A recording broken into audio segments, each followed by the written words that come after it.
Hello everyone and welcome to the Hidden Lives of Writers. I'm Fiona Snyckers and I'm joined by Gail Schimmel. Hello Fiona, how has your writing week been? It's been pretty good because I have got quite a big project off my desk and off my back for now, and I'm feeling a big sense of relief, and I'm starting to dimly see a future where academic writing is not a part of my daily life, and I'm really looking forward to it. And I'm shortly going to be getting back to an active manuscript it's been in a drawer. I've taken it out of the drawer. I've worked on it. I've put it back in a drawer. So it's had some good drawer time, and it's going to get another airing soon. And I'm slightly scared. I'm a bit apprehensive about getting back to it, but I'm also looking forward to it. So I'm feeling quite energized this week. And how about you? Quite similar in a way. It's been a week of finishing things. Mm-hmm. So I've finished the first draft of my rom-com. Mm-hmm. I don't really know how, and I think about just getting them onto the same page and then ending the book. I think it might need a bit of work, that ending. But I finished it. We also had a Katie Gail that was due in this week. So finishing that, tying up a few loose ends that were still there, putting it into a format that we can submit it. So it was a lot of finishing things. And I'm feeling a sense of freedom, which is worrying me a little bit. Like, do I actually not want to be writing? That I'm feeling a sense of freedom, that there's no writing pounding at my door right now. That having been said, I also quite quickly got into rereading the rom-com, which is what I'm doing now, and I'm enjoying that part. So I'm also feeling energized, good to be in that part of the writing process. And there are a few new ideas knocking on the door, so it's been good. That's a good space to be in. It is. What have you been reading, watching, consuming to help you with this good week? I actually want to go back to a couple of weeks ago where I took a bit of a risk and I spoke about something that I hadn't watched yet, which was Heated Rivalry, the show that everyone's talking about. And I had made a snap judgment about it based on clips and reviews and things that I'd seen about it, which is normally something I try very hard not to do. And I immediately went home and actually watched the thing and realized that I had got it slightly wrong. I think the sentiment, the idea that this is the anti-Tinder moment, this is the moment of true love and true connection to counteract hookup culture.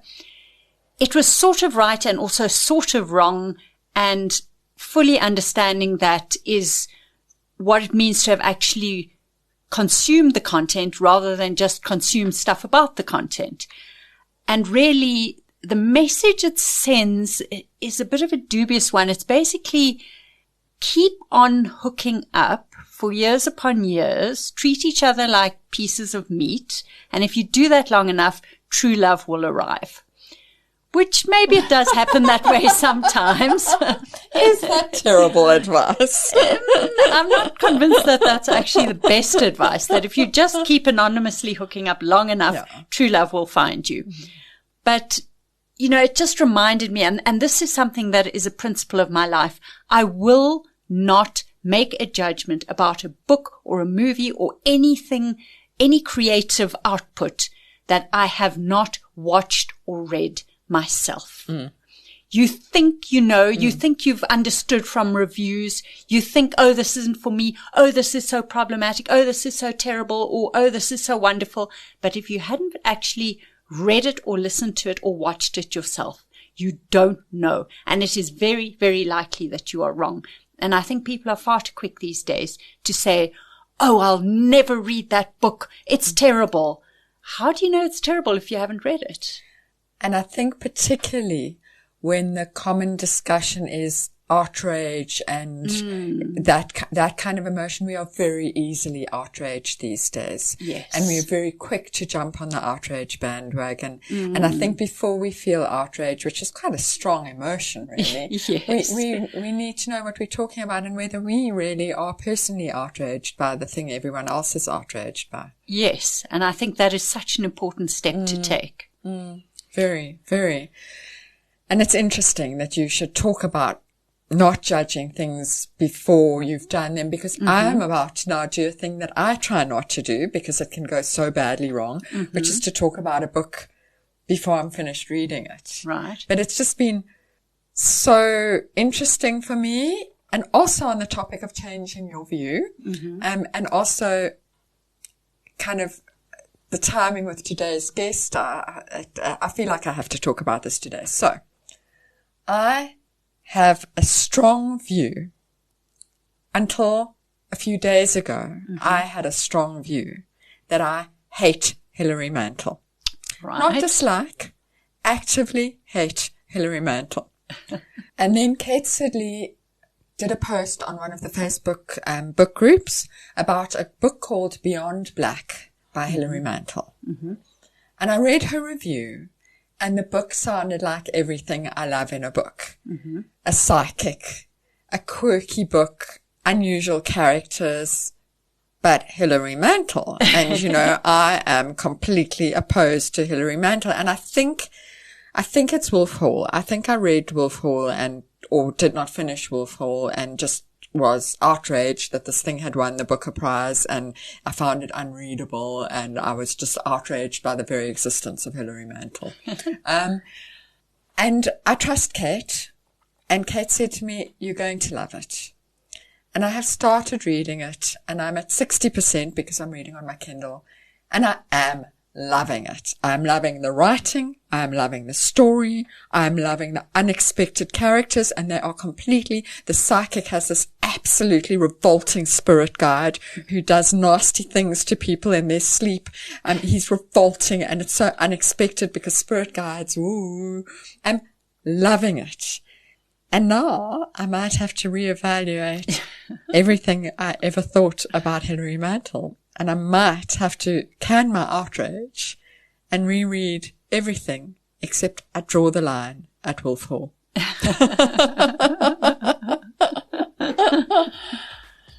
Well, a writer that everybody agrees is truly, truly worth reading is our guest today. Our guest today is Karen Jennings. Karen is the author of Finding Soetbeck, which came out in 2012. Also a memoir, Travels with My Father, from 2016. Upturned Earth, a historical novel. Also a short story collection, Away from the Dead. And then, which landed to great acclaim, An Island, longlisted for the Booker Award in 2021. And most recently, Crooked Seeds, which came out in 2024. And there's a new book coming out in 2026, coming to the UK and South Africa, which we are going to hear all about. Karen is speaking to us from Potchefstroom, which I'm so interested to hear about. Karen, welcome, and thank you for your time. Thank you very much for having me. Karen, how has your writing week been? Oh, well, it's been pretty much uneventful because I've been ill. I do have long COVID, which I've had for a bit more than 2 years now. And for whatever reason, I had a flare-up starting on the weekend. And so I've just been in a lot of pain, suffering quite a bit. And it's very hard then to just get through the day. And because I'm now, as you said, I'm in Potchefstroom, which at the age of 43, I've started my first permanent job. I am now a proper adult working in the world, earning my keep. And so, yes, so one has to, even when one is suffering, you have to go, give your lectures, do your marking, talk to students. So unfortunately, there's been no writing this week, but plenty of writing to look forward to. Hopefully on the weekend, I'll be feeling a bit better. Yeah. And when you have a good writing day or a good writing week, what does that look like? How would you arrange your day? How much writing do you hope to get done? How do you balance it with the lecturing? How does it work? So I normally wake up at 4 o'clock in the morning, And a good day would be getting up and not reaching for the coffee first. The coffee and long COVID came together because the long COVID affects my energy levels, and so I felt that I suddenly had to start drinking coffee. Um, because I was always frightened of it. When I was a little girl, the police came to our school and they told us about all the drugs and, don't take this and people will give you like a little round sticker and put it on your forehead and then you'll be a drug addict. But then also coffee is a drug, which was horrendous to me to find out because my mom drank coffee. My Oma and Opa drank multiple cups of coffee a day. To find out that I was living with drug addicts was very upsetting to me. And now I wouldn't say I'm a drug addict now. I have about 2 cups of coffee a day. But I think a good writing day is coming to my desk, and sitting down. I do like to write by hand. So if the pen is flowing smoothly, I think that is how I know it's going well. Sometimes though, obviously I am at the stage where I've got a draft on my laptop, and that's also when I'm able to read a sentence and not feel like I have a visceral reaction of I'm going to vomit. I know it's very aggressive and violent to say, oh, my writing makes me want to vomit, but it does. It makes me feel very ill if it's not as good as I would like it to be, which is one of the reasons I never go back to my old books to read them, because I just think it would be horrendous. And because I know that there's some writers that can work all day. I'm not one of them. I can do maximum 2 hours. So if I've made it all the way to 6 o'clock in the morning, then that's a victory for me. Then I go out into the world feeling like a champion, a smug champion. So you're kicking off at 4 o'clock in the morning, is that right? Yes, I will say though that some days I do go get that cup of coffee and then I sit in my armchair and sometimes I just sit there and drink my coffee. Sometimes I will pick up a book and start reading poetry, but I do try to be quite disciplined. Um, but I would be a liar if I said that I was disciplined every day, or even if I say that I get out of bed every day at 4 o'clock. I'm always awake, but sometimes I just stay there for half an hour and listen to music or something. And in those 2 hours, so let's say you've had a successful 2 hours, in those 2 hours, how much are you hoping to achieve? How do you measure a successful writing 2 hours? Is it an amount of words? Is it just that you sat there for 2 hours? How does it work for you? I think it varies depending on what I'm working on or where in the process I am. So if it's a first draft, just making any kind of progress is a success. If it's a second, third, fourth, fifth, whatever draft, I would say it depends. I mean, it could be as much as a paragraph, just getting a paragraph that I think, okay, that's pretty much how it will remain. Although I have learned over the years, I never think in terms of I have to get this sentence perfect now. I'm always thinking this is as good as I'm going to get it right now, but I'm going to come round for the next edit, the next draft, and then we'll revisit it.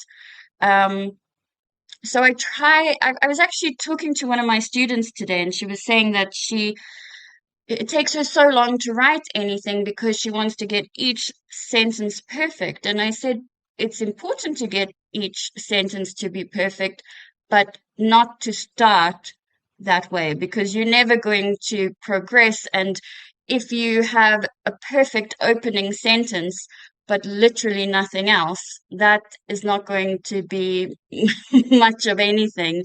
So rather to get that first draft done and then go back, because by then you also understand your characters, your story, the complexities between different characters and situations more, so that you're able to focus on each sentence with much more clarity. You seem to be as much of a rewriter as you are a writer, and you've spoken about this in interviews. Has that changed over the last, say, 10 to 15 years? Do you still write as many drafts now as you did when you were starting out? And what is it that you are finding with each new draft? So the short answer is yes, many, many, many, many drafts. In fact, I mean, I could be exaggerating, but I do feel like it could possibly be more. I feel like with Crooked Seeds, for example, I that seemed to go on for decades, even though I don't actually know how many years it took, but it did feel like it took over my life. And then I have a book coming out in March in the UK called The 1st of December. And again, I think it took 3 years to write, but it was horrendous. It was so painful, so slow. I just couldn't, I don't know, I kept getting stuck. I couldn't get really what I wanted.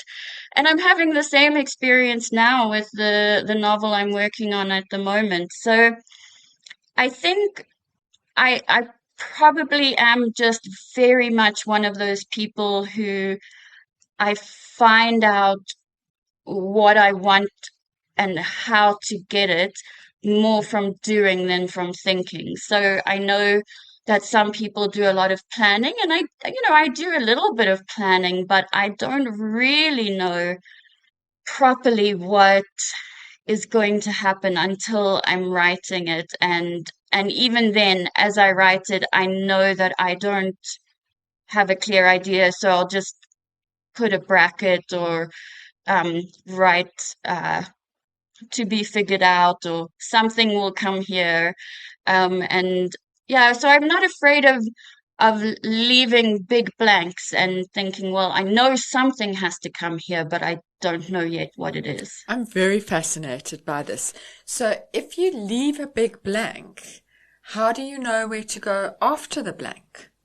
Oh, I don't have I don't have a clear answer for that. I suppose I just I don't know. I suppose it's just there inside me. Whenever I talk about my writing process, I always feel like I sound like I'm stoned or like a weird earth child hippie, no shoes. But it is, it isn't like that. I think I do just, I'm more directed by feelings and sort of like little colors, little flashes of color. So, for example, with the novel 1st of December, there was a real color of like a dusty brown. And so all I have to do is I have that color, and then I just start writing, and then it's coming out. The brown dusty color in my mind is coming onto the page, even though I'm not necessarily writing about dust or brown or anything. It's very hard to explain properly. I do think that the creative process is such a weird and very individual process, and maybe we can talk about it later, but that's one of the terrifying things about AI, because it's annihilating that process. Did you start with the dusty brown feeling, or did you have more than that? Or it was dusty brown literally your starting point, or did you think characters, a little bit about what you wanted to write about, and then the dusty brown feeling came? No, it was dusty brown feeling, and then a pair of feet in the dusty brown feeling. And then there'll be little bits, little snippets that appear in my mind, and they're usually not words. For a writer, I have very few words in my mind. It tends to be little wisps of color. That's amazing. That is so interesting. And we have had writers before who spoke about color and also about music. Yeah. That little snatches of music come to them, and then others saying that snatches of color come to them, and that this somehow translates into the written word, which is very, very interesting to me and very different to how my mind works. Yeah, I think we've both got quite boring pedestrian minds that think in words and not wisps of colour. I'm quite jealous. I love the idea of a book coming out of a wisp of colour. So let's go back to little baby Karen and how you got your start as a writer. Was it something that came to you in childhood, or did it arrive later?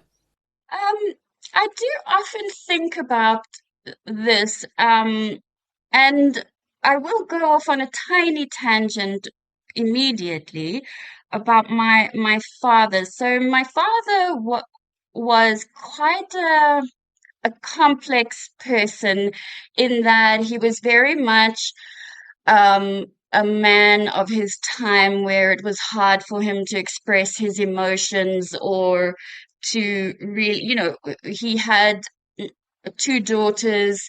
He had my mother, so it was a house of women, and then it was my poor dad.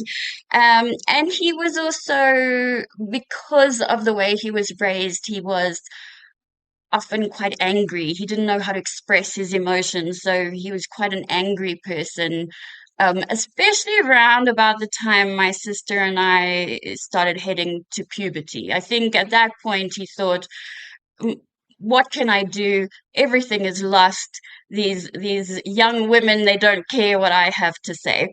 But up until then, my dad was my hero, and he used to read to me all the time and tell me stories. And he was the one who had the house was full of books. Whereas my mom is a lot more practical, and she thinks, okay, you read a book and then you give it away or sell it or something. You don't keep books, and you read a book once and that's it, unless you've forgotten that you've read it and then you read it again by mistake. And so I was very much my daddy's little girl. And then as a teenager, things became a bit more tense. And so I think at that point, I probably was rebelling against him a little bit. He was an English teacher, and, therefore I was thinking, well, I have always wanted to be a writer, but I don't want to think about it because that's you and your world. And my dad passed away in 2012, and it was, as it is with anyone who loses someone they love, and maybe they have things unsaid, it is very difficult because he died before I published anything. And my first novel, Finding Soapback, it was actually on the day of his funeral that I got the call from the publishers saying that they wanted to publish it. So, and on that same day, my pet hamster died. It was quite a day. I think I've lost track of what the original question was. I think maybe I just wanted to talk about my dad and how he was a big, big influence on me. Even though he wasn't a writer, but he was so keen on storytelling and telling us things, and you could never believe anything he told you because he was always exaggerating and making it more interesting. And I just always knew. I don't remember a moment where I didn't know that I wanted to be a writer. And I'm curious, in the time between that rebellious stage that you didn't want to do anything that was to do with him, what had you studied? What had you done in that time, avoiding being a writer or not avoiding being a writer? Well, I went to straight after school. I spent a year in England, and I was doing outdoor activity education, so teaching kayaking and archery and stuff. Very, very different from from my life subsequent to that. And then I went to UCT where I studied classics. That was a great passion of mine, and I did honors up to honors in classics. And then the big problem became funding. There wasn't really funding for masters and PhD in classics, and I needed funding. I mean, I'm sure you both know how expensive education is and tertiary education in this country. So I had previously been invited to do postgraduate studies in the English department at UCT, and I had, my mom kept it. I had written across the letter of invitation, I will never, ever study English literature. And then it was shamefully, it was just a case of I don't know what else to do. I need a scholarship to stay on at university because I'm not ready to go out into the real world. And so then I did a master's in English literature, and then immediately followed that with a master's in creative writing. And then I got a very generous scholarship to go do a PhD in English literature in Australia.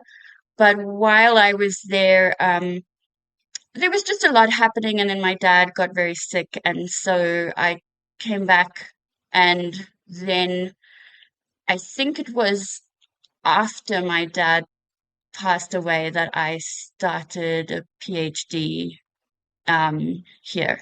Yeah. Okay, I wanted to talk about an island and what that whole experience was like. You had been writing for years. You were known and recognized as a literary writer. When you wrote An Island and it was a finished product and was published, did you feel that it was different, or did it seem to you just a sort of natural continuation of, where your writing had been going? And then did you know that your publisher had submitted it for consideration to the Booker?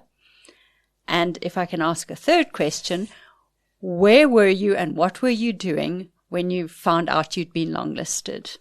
So every time I write, I am trying to become a better writer, whatever that might be for me at the moment. So I was certainly challenging myself with An Island by the fact that it's a very limited space and very limited dialogue. And so it was very a challenge I was trying to set myself of trying to tell the story with very little to hide behind, I suppose.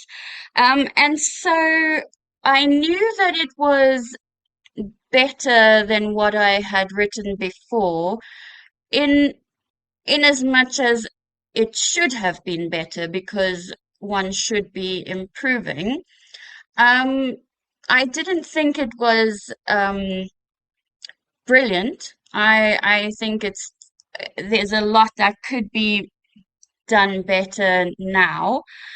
And of course, it's always that way when you've written a manuscript that you can see the flaws because you've been through the many drafts and you can see where you remember the agony of trying to make something seem flawless or the flow just happen without any jumps or jagged edges.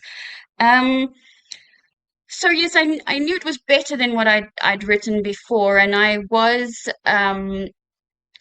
frustrated by the rejection it had gotten from a South African publisher, which was, we've already published a book with a lighthouse in it. A very different kind of that book. And, I think that that's frustrating. I don't hold it against that publisher. I think there's a lot to be said about the entire publishing industry in our country and also around the world. And, maybe let's not go down that rabbit hole because that's a depressing conversation. But yeah, so I had once again been in a situation where I couldn't get published in my own country, and so I'd had to go overseas. I know that a lot of authors, that's their dream, get published overseas. My dream's always been to just get published in my own country. And so um, I I did not know that Robert from Holland House had submitted it for Booker consideration. He might have mentioned it to me, but I think I didn't take it seriously or pay attention because I never considered that it would be looked at all. Um, and then it was strange because I was in Brazil and it was quite early in the morning, and I'd taken the dogs for a walk, and I came back, and I hadn't had my phone with me. So I came back and I was standing in the kitchen, and it was during the pandemic, and we were living with my mother-in-law, so it wasn't even our house, it was her house. I was standing in the kitchen, and I saw a Facebook message from my publisher that said, I have some lovely news. And then it said about the long listing of an island, and I remember this is quite strange. I remember what I did is I immediately put the harnesses and leads back on the dogs, and I took them out again. And I remember being really angry. And my anger was, I know what's going to happen now. Now, suddenly, I will be an author that South Africans will give a little bit of time to, where previously there was no interest. And that's not about ego or thinking I'm an amazing writer, but I am South African, and this is what happens too often, that we're waiting for the rest of the world to tell us who is a good writer or who's worthy of being looked at. And so what I suppose should have been quite a wonderful moment was for me, I was just really furious.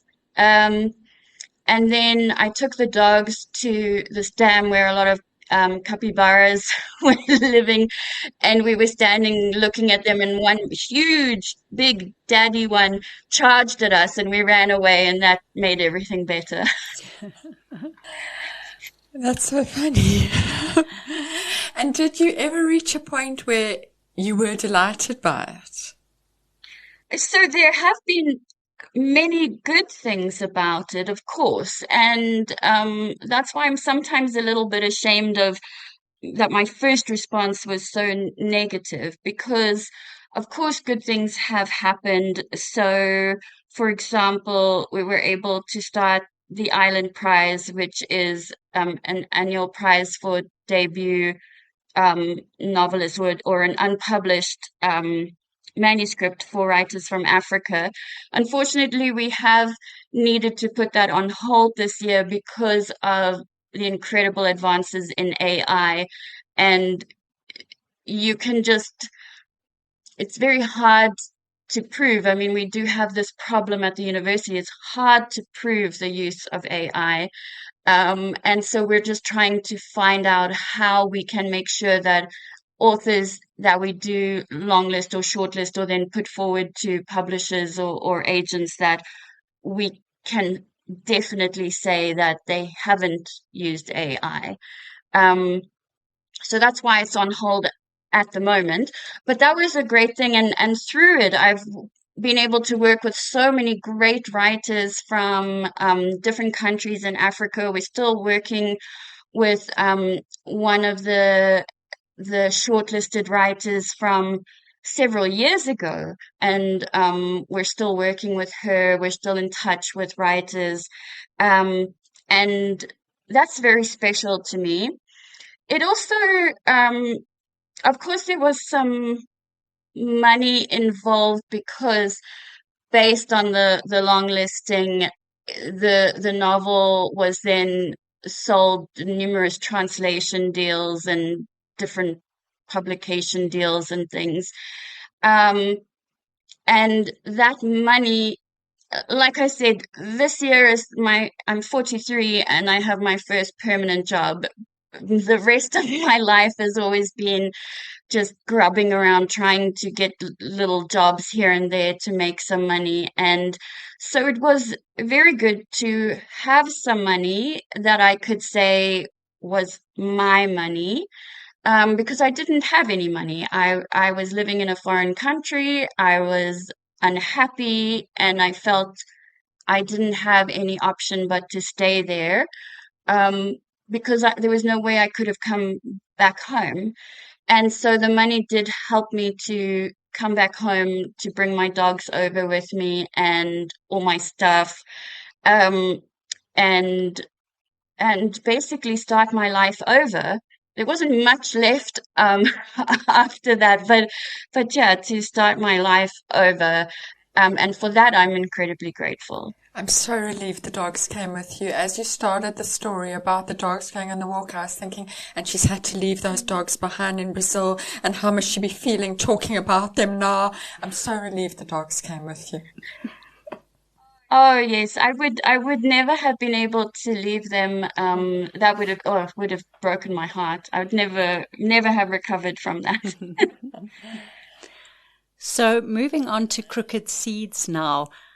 I presume, just hearing about your writing process, that you'd already started it maybe even before the long listing appeared.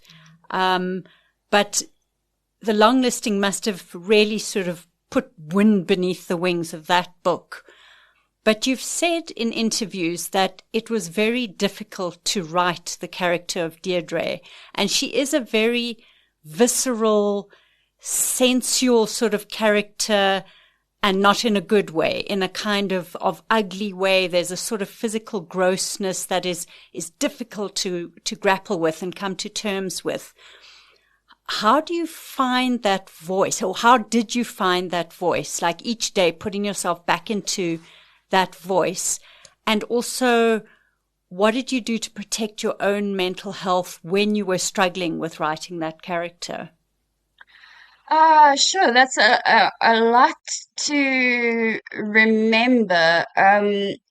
There was a lot going on in my life, and that novel did take a long time to write. And I had what I had thought was a complete draft, prior to the long listing of an island. And so as soon as an island was longlisted, suddenly everyone was saying, "Do you have other manuscripts?" And I showed it to them, and there were all these people wanting it. And I said, "But I'm not happy with it," because I reread it and I thought, "Oh, I hate this."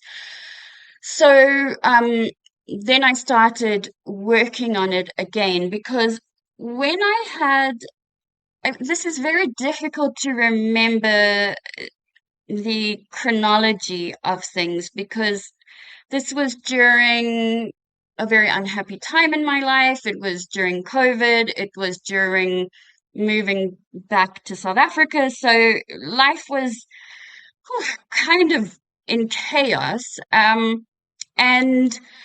But what I do remember initially in early drafts of the novel thinking was that part of the challenge that I was dealing with was writing dialogue, because in an island there was hardly any dialogue, and now I needed there to be dialogue. And so it was a real challenge to me to try and write authentic dialogue and to get really the sound of Deirdre, the character. And increasingly she started out a bit unpleasant, but increasingly she became worse and worse and worse. And sometimes I would laugh because I would think, my word, this woman is awful. And it would actually sort of tickle my funny bone because I think, oh, how hilarious this awful woman is. Um, and then it did get very painful. I do remember she swears a lot, so I do remember that I was swearing a lot at the time, although it was a very those years of my marriage were very quiet. There was I barely ever saw anyone or spoke to anyone, so it was more just in my conversations with myself that I was swearing a lot. And then more and more it became necessary. I saw that what I really needed the book to do was to have this unpleasant, absolutely awful character, but who leaves the reader feeling some kind of sympathy, so that, yes, they hate her and she's awful, but they can sometimes sympathize with her or feel sorry for her. And that for me was a real challenge. I do think it's a much, much better book than An Island. I know that I don't read reviews, but based on what people have told me, I think it was critically received very well, but commercially not so well. I think commercially people are not that interested in reading about a woman who's pissing into a mixing bowl on her floor and has stinky panties and stuff. So that was a lesson to learn as well, that maybe the things that I enjoy writing, people don't necessarily enjoy reading.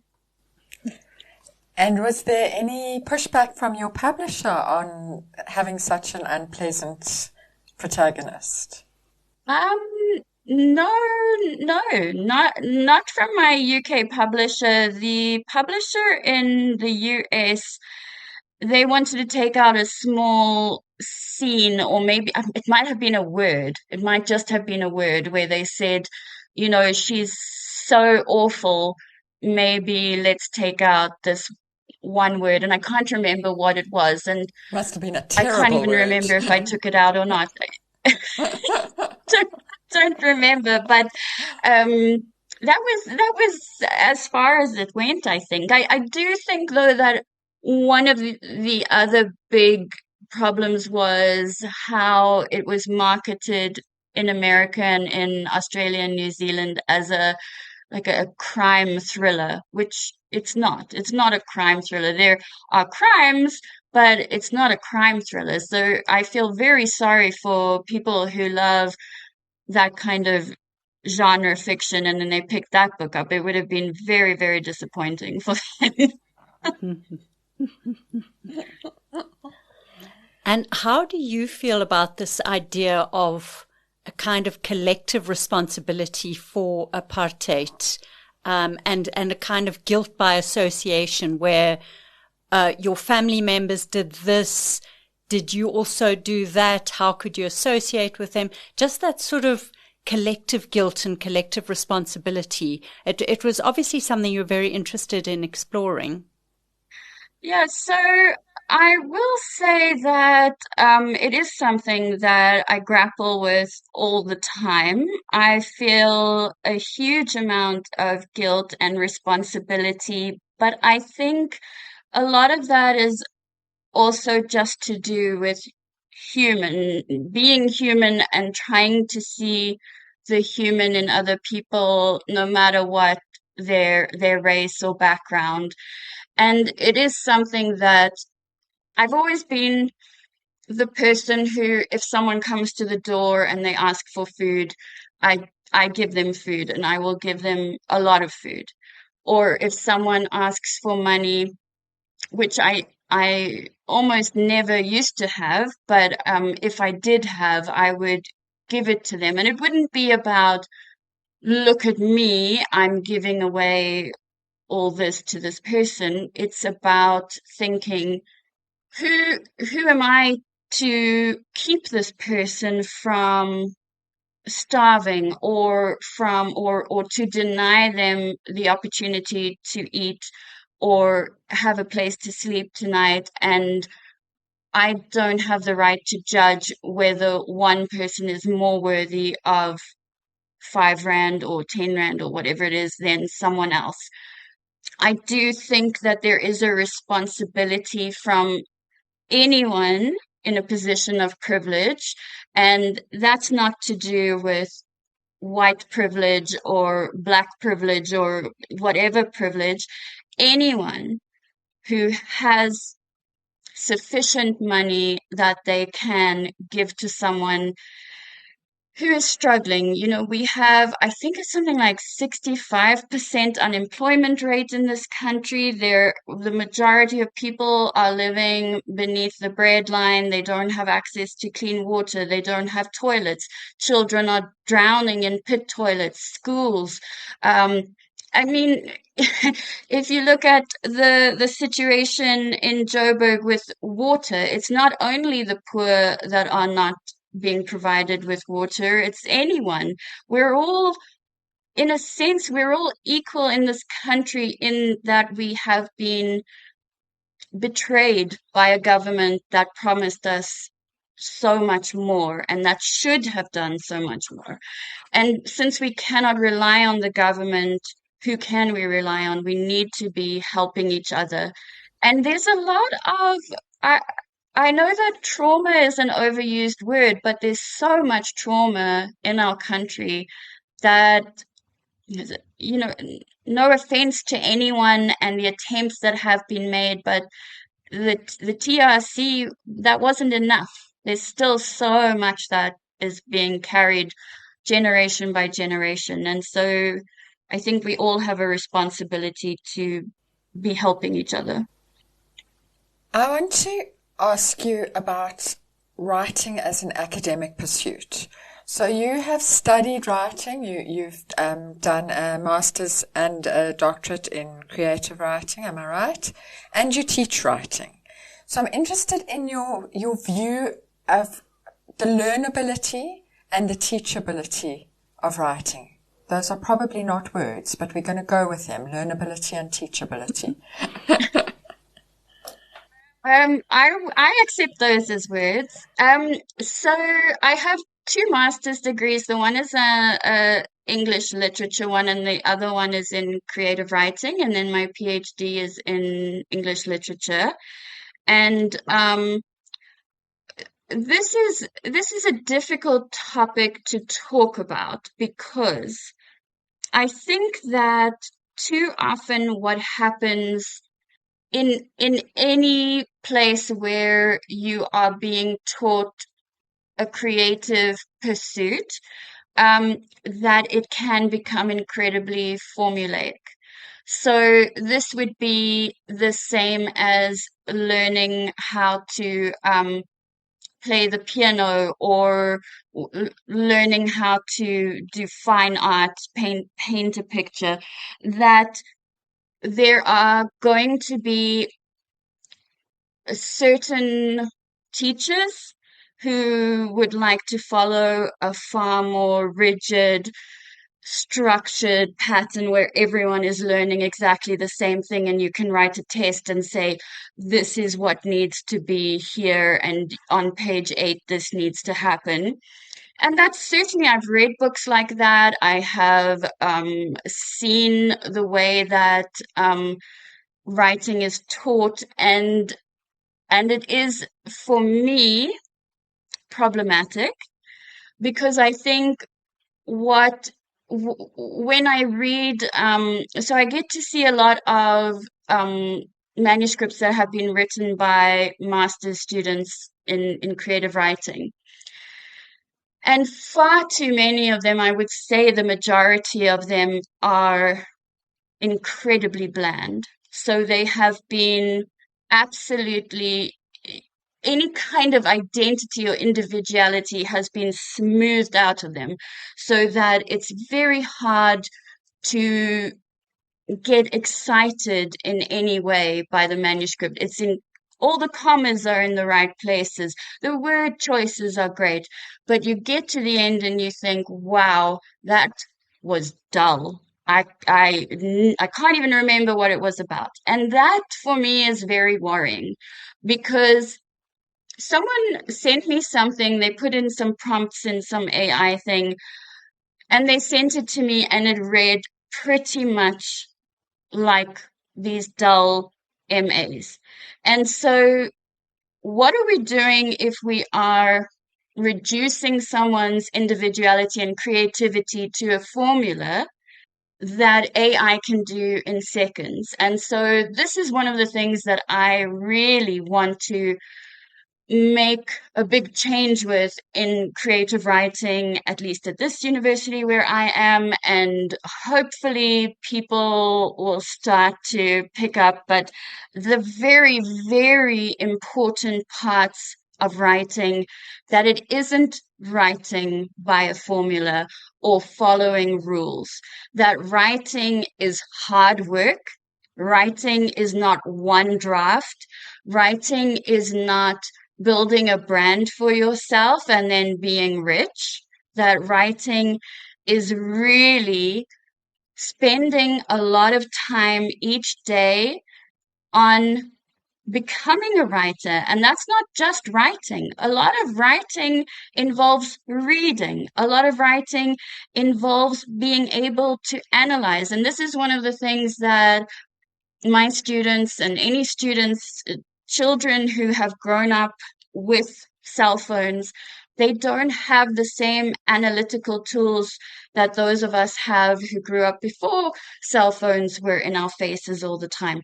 But, you know, our education systems are not the greatest. This is also globally, right? Education has gone down a lot. And so to teach people to read, to teach them to understand what they're reading, to teach them to analyze and reflect, and also to be able to verbalize their own feelings and thoughts. But when you are writing to a formula, why bother? There's no point. Just go sit down and do something else. There's no point. That's my rant. What can readers expect from you this year? Can you tell us about the book that's coming out and when we can expect to see it in South Africa? Right. So 1st of December is set in 1838 in Cape Town in the week prior to full emancipation of the slaves. So I think this is a part of our history and also general history that's very little is known about it. That in fact what happened was in 1834 the slaves were told they were being emancipated, but really the belief was that they were too uncivilized to suddenly have freedom. So what was done was that the government, this is the British government in South Africa, said you will be apprenticed for a further 4 years, which was basically continuing enslavement. They weren't paid for that time and they had to just keep doing what they had done, but they were free. And then in 1838, they were given at last their proper freedom. And so it was a very confusing time for the enslaved because they had already been promised their freedom, and then it was 4 years of indentured servitude, and then now they're being promised it again. Is it real this time? Also, where are they going to go? What are they going to do? Some of them had been living on farms or in families their whole lives. They didn't have any money. They didn't know where to go. Also, at that time, and this always makes me go cold with the horror of it, the British government paid compensation money to the owners of the slaves. So to say, okay, you're losing this valuable article that you owned, so we're going to give you money for this human being. And that went to the owners. Not a cent, nothing went to the formerly enslaved. And that money was then used by the wealthy and the newly wealthy in Cape Town to really build Cape Town into a city. That was where we started getting a lot of new buildings. We started getting banks. We started getting more industries and factories and buildings, and they also were making huge amounts of money building slums, terrible cheap housing for the formerly enslaved to come and live in, because suddenly all these people didn't have anywhere to go. So of course they rushed to the big city trying to find a way to make a living, and they're living in these slums. There's no sewerage, nothing. They're just living in their own feces and waste all over the place. While the landlords are making lots of money and strutting around in their top hats. And so it's a time that I don't think we properly recognize in South Africa or around the world. And I'm not trying to make people, say, oh, we have to tear down Cape Town or anything. I just think that we always have to be understanding the truth about ourselves, our country, where we come from. And I think that is one of the things earlier I said the Truth and Reconciliation Commission didn't heal all our trauma, but it is one of the things that did bring a lot of trauma to the surface and that we needed to know about. And that is something that I do think we do have in South Africa, that people are a lot more willing to confront and talk about painful histories, where in other parts of the world, there's a lot of resistance to that. Fantastic. Well, that's something that we're really looking forward to. Karen, can you tell us what you have been reading or watching or listening to lately that's made an impression on you? Yes, so I have been reading. I put it next to me so that I could show it to you, even though this is not on video. It's poetry by the South African poet Brian Walter, and it's called Allegories of the Everyday. And I had never heard of him before, and these are extraordinary poems, really extraordinary. And that's one of the things we need to all be doing, is reading more poetry. Every single day we need to be reading poetry. Fantastic. Well, I hope that people find a copy of that and get reading on their poetry. And I also hope that people check out 1st of December. When are you expecting it to be in South Africa? Please tell us it's on the 1st of December. No, I'm afraid it's not. We had originally thought it might be the 1st of December, but it gets very complicated when you're publishing in different countries, and there are all kinds of things. But it should be in South Africa in August, so you do have a little while to wait. Towards the end of the year, it will be in South Africa, and I think I'll be at the Open Book Festival talking about it in September. So yeah, maybe see you ladies, or anyone else that's listening, see you there. I hope so. Thank you so much, Karen. This has been absolutely fascinating, and we really appreciate you making the time for us. Thank you so much, Karen. Gail, we've wanted to talk to Karen for a long time now, and I think we were maybe a little bit intimidated to ask her before now, but I'm so glad we did, and I'm so glad we had this conversation with her. Oh, it was fascinating, and it was one of those where I've only got through half the questions I'd written down. I could have asked her a whole lot more, but then there were such interesting, surprising things about her process that I had to learn more about that. Definitely, definitely. And what in particular did you take from her? So I've been very struck as she was speaking, and I was thinking about other writers we've spoken to. I was thinking about my own writing, and the phrase that's been coming into my head, not a very original phrase, not a Booker long listing kind of phrase at all, but there's more than one way to skin a cat. And all the quotes I wrote down, and I've written down a few quotes of what she said, like one should be improving and the agony of trying to make something flawless. And there's the writing that she does that it is painstaking, it is hard, and it is searching for perfection. And at the end, that's where she gets her joy, because she did say when she's written for 2 hours in the morning, that sets her up for a good day. And then there's the other type of writer who writing is a fast and joyful experience, and they don't have a need to have perfect sentences or flawless writing, and they don't think in terms of agony. And at the end of the day, both come out with a book. Yes. And neither is wrong. Right. It might be quite a different type of book. And maybe if you want to have the Booker Prize-winning type of writing, maybe it does have to be more flawless and perfect and a bit more agonizing. I'm not sure. But neither of those is wrong, and both of those people are writers. Yes. And that's what was going through my mind as she told us her process, and I compared it to my less perfect process. Mine's not less perfect, it's just different. Right, I agree, yeah. And what did you take?